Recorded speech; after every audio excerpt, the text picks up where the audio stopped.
Well, the Obama administration says al-Qaeda's second-in-command has been killed in a drone strike in Pakistan, delivering a major blow to the depleted terrorist network.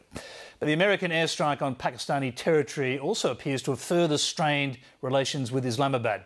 Washington correspondent Craig McMurtry reports.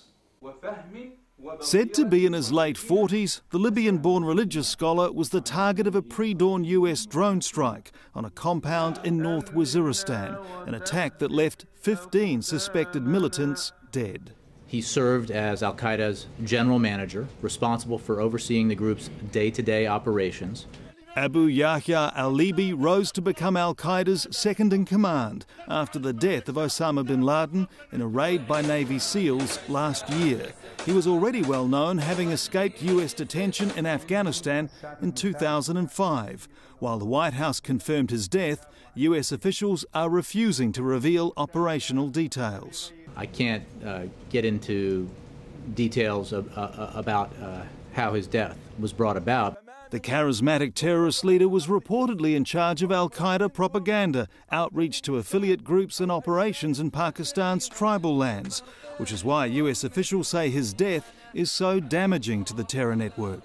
And that degradation has depleted the ranks to such an extent that there is now no clear successor to take on the breadth of his responsibilities. There are reports of Taliban sources also confirming the death of al-Libi. While US officials are calling it a major blow to al-Qaeda, the latest drone strike also underscores just how badly relations between Washington and Islamabad have deteriorated. Pakistan authorities are accusing the Obama administration of stepping up its secretive program of targeted killings after talks on reopening NATO supply lines stalled.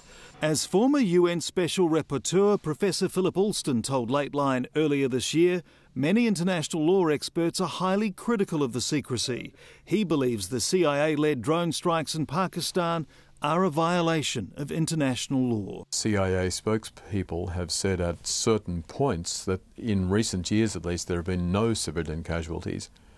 Now we know that is not true. It cannot be true. Even Washington defence analysts like 25-year Army veteran James Carafano are troubled by the administration's lack of accountability. At some point, I think that arguing that the legal justification under the authority to use post-9/11 doesn't really hold anymore. I don't think Congress ever intended that to be an open letter to say you can do global sniper operations forever, everywhere in the world. Is the administration at all concerned about the precedent being set in terms of secrecy, in terms of operating military craft in other sovereign nations, and what we might see as a result when China or Russia get their hands on drones? This president is firmly committed to carrying out his policy objective in Afghanistan and in the Afghanistan-Pakistan region, which is to disrupt, dismantle, and ultimately defeat al-Qaeda. The White House says the president takes great care over the targeted killings, but it's a program Pakistan clearly regards as a violation of its sovereignty. Craig McMurtry, Lateline.